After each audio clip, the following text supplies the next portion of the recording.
Actually उसमें बेटा night mode आ गया था, मतलब हम उस क्लास में करा था। चलो ठीक है, लाइट चालू कर देते हैं तो देखना उसमें वो तो नहीं हो रहा है, कोई फ़र्क नहीं पड़ेगा। चलिए ठीक है, दिख रहा है ना अच्छे से? ब्राइटनेस अच्छी होनी चाहिए बस,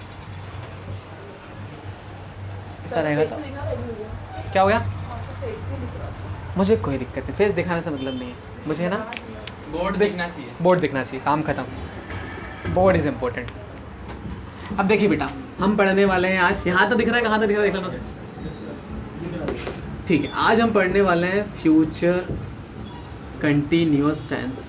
अभी तक हम सीख चुके हैं present simple, past simple, future simple and present continuous, past continuous, future continuous. ठीक है, एग्जांपल बताया था आपको थोड़ा प्यार से कि भाई प्रेजेंट सिंपल का एग्जांपल क्या होता है, जो काम हम करते हैं। जैसे मैं बोलूँ मैं खाना खाता हूँ, आई ईट फूड। आप पढ़ाई करते हो, यू स्टडी। ठीक है, आप बोलो कि हम क्लास अटेंड करते हैं, वी अटेंड क्लास। ये क्या है हमारा प्रेजेंट सिंपल, जो काम हम करते हैं, जो काम हमने किया, वन टाइम एक्शन की। जैसे मैं बोलूँ मैं क्लास आया, आई केम इनटू क्लास। मैंने टेंस पढ़ा है, आई टॉट टेंसेस। इसमें कौन सा फॉर्म लगता है? सेकंड फॉर्म, पास्ट सिंपल में। अगला आता है फ्यूचर इंडेफिनिट। फ्यूचर इंडेफिनिट क्या होता है? जिसमें फ्यूचर की बात करते हैं, जिसमें आगे की वर्ड आते हैं। जैसे मैं बोलूँ मैं, जैसे मान लें मेरा प्लान आज का है कि आज फ्यूचर कंटिन्यूस पढ़ाऊँगा और प्रेजेंट परफेक्ट पढ़ाऊँगा। मैं बोल सकता हूँ कि कल मैं आपको क्या पढ़ाऊँगा? पास्ट परफेक्ट पढ़ाऊँगा और फ्यूचर परफेक्ट पढ़ाऊँगा। So I will teach past perfect and future perfect. ठीक है, कल आप स्पोर्ट्स का लेक्चर अटेंड करोगे, हाँ, you will attend sports lecture, या फिर स्पोर्ट्स जो भी आपका है स्पोर्ट्स पीरियड। ठीक है, आप कल स्कूल आओगे, you will come to school tomorrow you will come to school. जो टुमारो वर्ड है उसको हम आगे पीछे यूज़ कर सकते हैं, बट जो सब्जेक्ट है, सब्जेक्ट की जगह हेल्पिंग की जगह मैन वर्ब की जगह और ऑब्जेक्ट की जगह। बात समझ में आ रही है? 3 चीज़ें बताई मैंने आपको अभी, present simple, past simple, future simple.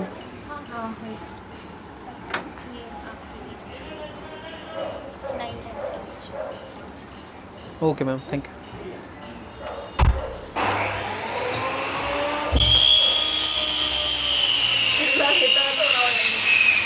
तो आइए आवाज़,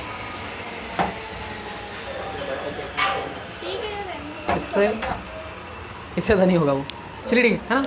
तो हम बात कर रहे थे, 3 टेंस बता दी मैंने आपको, और हमने इससे पहले पढ़े पास्ट कंटिन्यूस और प्रेजेंट कंटिन्यूस। पहले प्रेजेंट बताता हूँ। प्रेजेंट कंटिन्यूस वो होता है जब कोई काम हम कर रहे हैं, जैसे हम अभी क्या कर रहे हैं, टेंसेस सीख रहे हैं। So we are learning tenses. ठीक है, हम वीडियो क्या कर रहे हैं, रिकॉर्ड कर रहे हैं, वी आर रिकॉर्डिंग वीडियो। मतलब कुल मिला के जो काम हम कर रहे हैं उसके लिए हम यूज़ करते हैं प्रेजेंट कंटिन्यूस का। इसकी हेल्पिंग होती है इज़-एम-आर।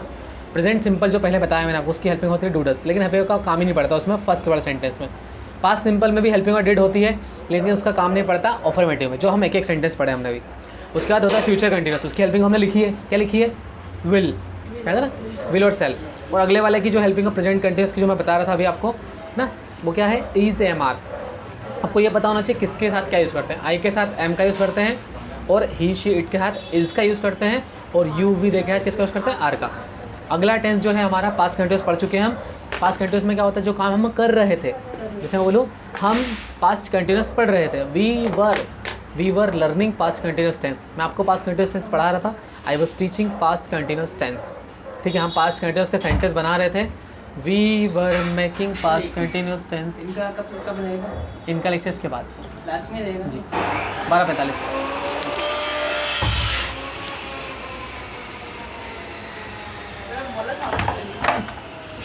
ठीक, अब देखिए, अब नेक्स्ट बात करते हैं, ये भी परेशान करेंगे आज तो, है ना। तो कोशिश करते हैं जितना हो पाता है, ठीक है, दो बाकी समझेंगे उसको।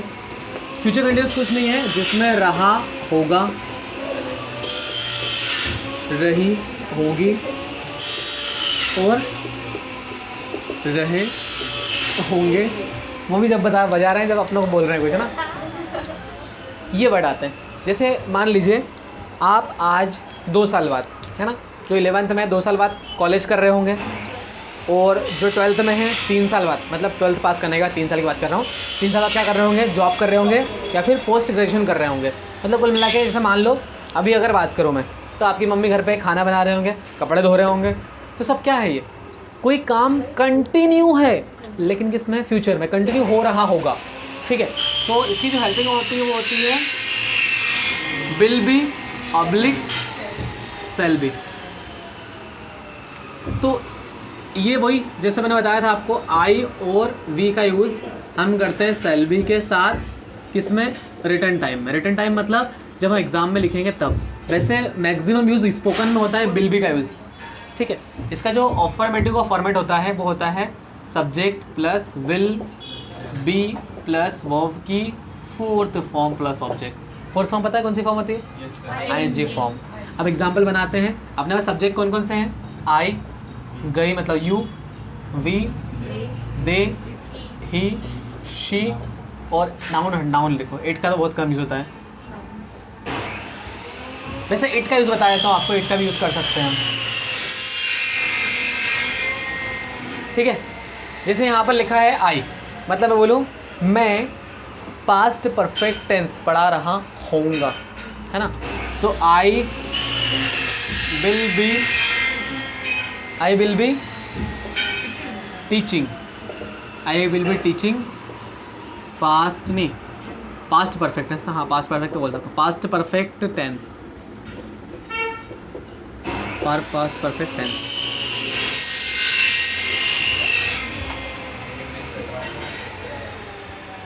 दो सेकेंड, एक इसके एग्जांपल देख लें थोड़ा सा, फिर बात करते हैं इसके विषय में, है ना। अब अगर बात करें यू मतलब क्या होता है? आप क्या कर रहे होंगे?